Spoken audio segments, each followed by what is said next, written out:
برز محمود شنگالی چالاکبان سیویل و یک جر ریخری نالیکارین مروی لشنگالی لگل مدبه هر وها یک اسکندر محمد امین رهبری کوچ و کوچبران یا عراق لقاوی لدهوکی گل مدبه دست بی که ازی بش مگل که محمود شنگالی که محمود نها دبیجن روش آرام بویا لشنگالی مروف دکاره بیجه که آرامی و بردوام بکه بله از بخیر هاتنا کانال ودکم بخیر هاتنا میوانتا روش نها آرام الشنگالی و ملت الشنگالی هکا دوه اجبر ایریشت سرگند دگوره و سنون کوچبر بوی هنک جی در کتبونا دربی منطقه یعنی هنک بوستان هینا هنک جدی هینا جهید نیزی اد هکا چوینه ایرو گلک جی باگاریان جهید خواه اد هکا در باسی کردستان بوین هنک جوان جی باگاریان و هناك شوان معنا راستي بس روش نها آرامة نها از سنون ما و روش آرامة و خلق سركاري خويا دكانت خلقيت وقينا يعني روش آرامة اره امیش زانن آرامة بس گارانتیا به که هی یک آرامی بردوام به بله گارانتیا به که نينا اجبر افشر هكا سر شنغالي تيتا ماشاندن شركي بوكالتا افشر شر کادمی سر شنگالی دماشاندن راستی شرکی وکالتش قبلی ترکیه و دماشاندن و في ایریشه هک کادمی آنیا سر شنگالی یک رئیس وزراء عراقی و یک حکومت عراقی ایریشه که وسانانی سر خلق شنگالی یعنی خلق کی هکش عباده در کتی هشتی مقبره جماعی هیاش عباده خلاص بی قواتك مدرع والدبابات الدنيا سر شر الشنغالي يعني سببك في شر نينا مثلا شي مشكله دغوري ده هي يريشت دغوري نا سببك نينا بس شرقي بوكالته مثلا كبجي قواتك ان الشرعي دغوري ده هي الشنغالي ده هي قواتك ان الشرعي البغدادي جي ده هي الكردستان جي ده هي الموصل جي ده هي يعني نوان قوات الشرعي للشنغالي بيجي كينا بله قواتك ان الشرعي الشنغالي ده نينا قواتت هكا الشنغالي ده همو هيزيد ازديد هكا الشر داعش كريم قواتا ازدي آيا باشية قواتا خال عليا قواتا حيدر ششويا بيش مرقينيت قاسم ششونا همو انسانت ازديد هكا الشر داعش كريم مثلا كاكاديمي حكومة عراقي بيجي اف قوات نا شرعية مثلا حشد الشعب بيجي ناي شرعية قواتي شبك هيا قواتي مسيحية هيا بيش مرقا هينا يعني اكل مندوري خدا يعني بيجي ابنت شرعينا يعني قواتي السنة هيا حشد الوطني هيا بس اف هدفاوي اش قبل تركيا وكالة شر ازدياد دماشاندن اف شر نشر عراقي مره يعني كيك محمود هند بجنج قبل تركيا وبساوي كو شر چه بودنا براوان ويا بشه ده هزين ارتش عراقي بو يعني تدبيجي ارتش عراقي بوكالة بو تركيا شردك بله راستا بله اجبر او انسانيت هكا تيب يرى شرط كو انسانيت ازديد هكا جبن فرماني فلتين تزاروكيت ازدياد كوجي ملت ایزیدی در بدر بس او هر هزن عراق نینه یا حکومت عراق نینه که بوچه یا یه بشه ده حفدیتین وان هنه به فرمین ناست که یعنی اف پارادوکسا چاود به اشتاليه كيف او حشده شعبي نقريداي حشده شعبي يعني هناك جارة شر النيفا حشده شعبي وهيزت عراقي البغدادي تشيبويا يعني ايريشي سرمالا كادمي جيكرينا هون يعني دنيا وعالم بيتشتي زاني يعني او هزا كان هوش قبلي عراقي بهاتي قبول كرن هزا يا بشي مش قبلي حشد الشعبي بهاتي قبول كرن يعني كادمي شر ازديادك باشه كيك محمود تجمع بساكن عم بشندو كي قال بريز اسكندر برابري لقادوه كي يا كوچ برين يا عراقي كيك اسكندر حتى نها چقاس آوارين شنغال دنجما بي شريدا يعني جدو و حتى نها گهشتن بودوه كي و کمپان دا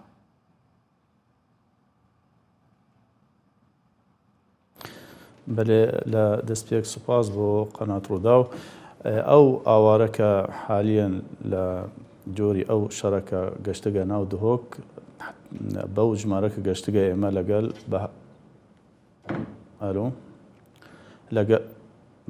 بە هەمانگی لەگەڵ ئیدارەی مەحافەظە و GCC و دەستگای خێرخوازی بارزانانی زیاتر لە 700 خێزان يعني دكات 4008 شخص نفر باشا هفكاري تقريبا 350 نشتاجية بيجن لناو مخيم بل كيك اسكندر هفكاري لو عدد 350 خيزان بله بيجا كلامك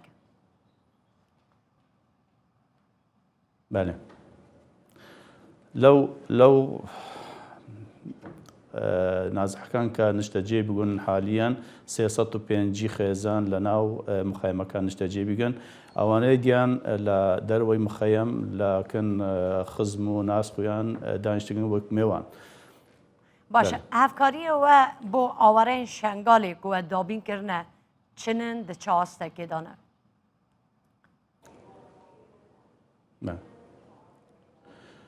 ئێمە کە وەزارەتی کۆچبەران لە دۆهۆک چجا پشتمان نەکردەکە ئاوارە و ئینشاڵە ئێمە بەردەوام دەبین لەسەر کە دەعمیان ناحەی مادی ناحەی معنەوی ناحەی ئیغاتە ناحەی ئیوە ئەو هاروکاری کە ئێمە حالیان لە من دەستمانە بۆ ئاوارەکان کە حالیان داخل محافەڵەی دۆهۆک بیگەن کەلوپەل خواردن سەلەی غذائیە و سەلەی صحیە حالیە هەمانە بۆوان حەمیدابین دەکەین و یەک ناهێرین ئیشاڵڵا ئەوەش بە لەگەڵ دەستگای خێرخوازی بارزانی بە تەنسیقێک زۆر تێتە دابەشکردن لەسەر هەمیان و لەسەر ئەوەش هەر دەستێن بە تەسجیلیان کە ناویان هەمی تۆمار بکرێتن لە بەیاناتی وەزارەتی کۆچبەران حەقیان دا مەضمون بیت و هەر چ ئیمتیازی کە بیت نەفسی ئیمتیاز ئاوارەکانی پێشی ئیستا بۆیان تێتە جێبەجێکردن. باشە کەکسکەندەر و پێشتر هیچ ئامادەکاریەکێوە هەبوو بۆ پێلەکان و یا ئاوارەیان ji شنگالێ و تەخمین دکرد ku di encamavan alozyan da dîsa xelk aware bibin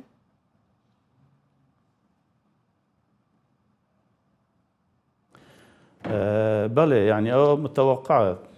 یعنی حەمید زانین پێشی ئیستا مەثەن لە 2020 تقریبا حتا ئیستا ئێمە ئەودێ عکسی بۆمان چابێت تقریبا حتا 300 عائلە کەوەی چگنە سەر ماڵ و ئەمرا خۆیان لە شنگار و دەوروبەر شنگار جارێک دی بە ڕسمی هاتگنە داخل ناو دهۆک بگەن ئەوەی لە ناو مخەیەم یان ئەوەی لە دەرەوەی مخەیەم و موافقش پێاتەکە هەلگرتن چونکە ئەوە متوقع یعنی حتا وەضعەوە بیت تەوەقع خرچش دەکەی و ئێمە حازێکی خۆمان کردیە بۆ ئەو شتانە بەڕاستی. باشە هەواهەنگیەوە لەگەڵ پارێزگاها دهۆکێ هەیە بۆ وێ مژارێ؟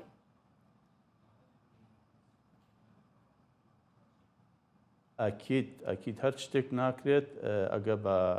تەنسیقێک زۆر و هاوکاریک زۆر لەگەڵ ئیدارەی محافەڵە لەگەڵ ئیدارەی GCC لەگەڵ دەستگای خێرخوازی بارزانی بە تایبەت چونکە ئەوان حالیان یعنی سەرپەرشتی ئەو مخەیەمە هەمی دەکەن کە ناحەی ئیداری ناحەی معنەوی ناحەی دەعم ناحەی ئیوە. باشە کەکسکەندەر gelek ew kesên ku vî di rojî de hatine bۆ dihokê û kampan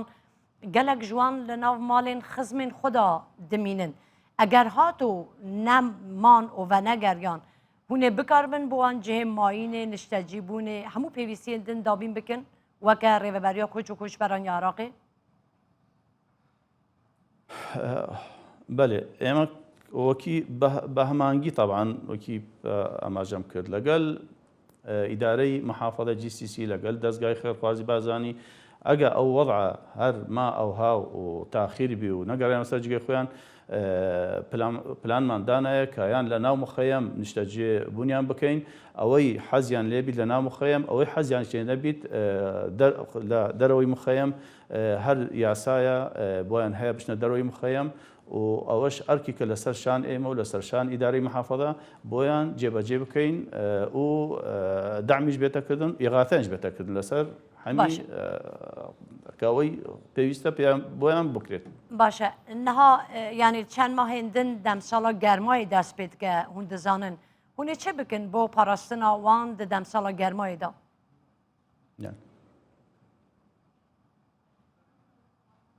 ئێمە وەکی ئامۆژەم پێکرد پێشی ئیستەش پشمان نەکردگە ئاوارەکانی ناو مخەیەم دەرەوەی مخەیەم بۆ هاوینی دابێت احتیمالە هەر پلان هەبیت کە ئەگەر مەبەریدایە ئەگەر تشتی پانکەیە ئەوانش بۆیان بێتە دابینکردن هەر لەسەرەوەش تەڵەبکردایە کە خیڤەتیان ئەوەی هاتگە کەوم بێتە بەدڵکردن ئەوەش ئەرکی کە لەسەر وەزارەتی کۆچبەران کە جێبەجێ بکات. قالك سپاس بو اسکندر محمود امین برای کوچو کوچبران یا عراقی کل یا لقا دهوکی هل دهوکی لگل مبوی گل سپاس دکم امی وگرنه گل میوان خویدن کو برز محمود شنگالی چالک بانی سویل یک شر خرین آلیکاری مروی لشنگالی اجی که محمود ببوره از دیسا و دگرم جمتا نها لگل وانت شنکو مگوتی هیچ رگریک لگبر رف و تفگرا هیزن عراقی بو همون نافچین شنگالی حیات کرن بله خلک شنگاله ایرو راویه مداهره که یعنی الشباب شنگاله رابوینە مداهرەیەکێ و خەلکی شنگالی بەلکی ڕۆژێت بێدەژی ڕابێ مداهرات چێ بکە ئەشبەربی وەدای هەکەن هەل شنگالێ وژبەر خەلکی مەی هەکە یعنی ئێریش سەر تێنە ماشاندن لا ما بستم اوانی نکک محمود ما بستم من مادم تدی یه بشک شهیزن عراقیه بفرمیت ناس کرن کواتا هیچ رگریه که لپیشیا لو تفگر هیزن عراقی دکه بو هر جایی که کو بخوازه بچه و به نا يعني يا باشا وهيزي عراقي بيقرا مشترك الهمو جهادينا يعني همو جهات هكا يا باشا تيدا هيزي عراقي جي تيدينا يعني البان سيطرت نبا سر شعر هاي البان جهه هموكا هر دو جيه بيقرا مشتركن ويعني تقريبا بونا 6 سال 7 سال بيقرا مشتركن اف مشكلة هكا نوها دارت كابين يعني اف مشكلين النونة يعني اف جيش عراقي تتدفع عندن يعني شوا مخططة كده ماش عندن يعني أب مخطط السر شنقال هاتيا أو كرين أب مخطط اتفاقية بغداد وأربيلا إجبار أو مخطط هاتيا تشكرين أو اتفاقي يك إنساني خلق شنقال تيدنبو يك إنساني إزديجي تيدنبو أب مخطط هاتيا تشكرين إنه قوات إزديا بجاردين سلاح دوان جيب بن يعني نبس يبشيا مثلا بري نها قوات خال علي حشد الشعب سيطرة أما شبابيك دبو نها تيدنينا يعني كي قواتي ازديابي او تخوازن قواتي ازديان نهيلن وانسانت هكا آريكاريا داعش كرين ديسا بينن الدر دورة شنغالي بجيب بكن وكاربن ديسا هجومي خلقي ازدي بكن خلقي ازدي جي بي ايده لازم هناكي شعار بي هناكي رابيا سرخوا هناكي او اتفاقيا حول دهوكو ببورا يا هريما كردستان وعراق اگر جبجي ببا يا باشا دجي در بكبا او اتفاقية هكا هاتي تشيكرين دجي خلقي شنغالي هاتي تشيكرين اجبر او اتفاقي يك انساني خلقي شنغالي تيدا رونشتي نبو يعني شيورا يك انساني نبرينا او اتفاقي بيتا جي بي جي كرين يك انساني يزدل شنغالي دا ناميني او اتفاقي تشيكرينا نمانا ازديا لازم خلقي ازدي بقوات ادمت ازدي جي شعار ببن يعني ايرو هكا يبشين اما سبا قوات ديجي يعني دورا وانجي كيك محمود چما هزن عراقي حمو جاريج يا باشيرا دبيجن يا باجو يا جا بيرو ازن يا كيتاجن شانغالي را دبيجن كو دبي چكدارين نا عراقي جناوا دركبن شانغالي دركبن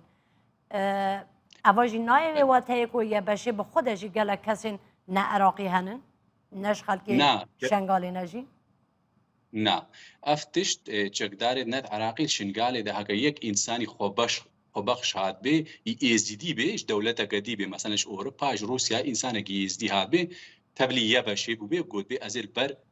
ملت خوسكن بر قومي خوسكن انسان كي وسانتي انسان نت ازدي ليبيا بشي ده نين يعني انسان يبشي همو قريداي حكومتا عراقي حشد الشعبي بهاتنا قبول كرين همو ناس نعملوان هينا همو إنسان إزدينا آسايشا إزدخانجي هر وسا أف حجتا قدر تيخن أف حجت يعني حكومة كادمي بوكالة اشتركي ايرا في شر الدم ماشاندن وفي شر هكا تيتا ماشاندن شر هكا إزدي بقوات ببن بسلاح ببن بهيز ببن إجبار ديسا أف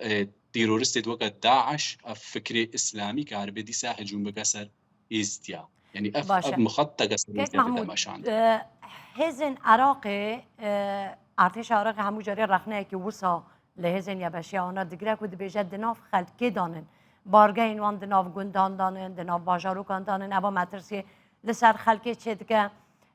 نرينا و بوه چیه يعني هبونا هزك چکداری دناف خلق دا خلق دپاريزه يان دکاره به صدما چبونا مترسيان لسر خلقي بله خلقي ازدي بهوريان بهزي عراقي نينا خلقي ازدي بهوريان بهزي يبشي وهزي آسايشا ازدخان هيش بس يبشك جهزين عراقية چاواد بكون باوريا بهزي عراقي نبمجي بيبشي بله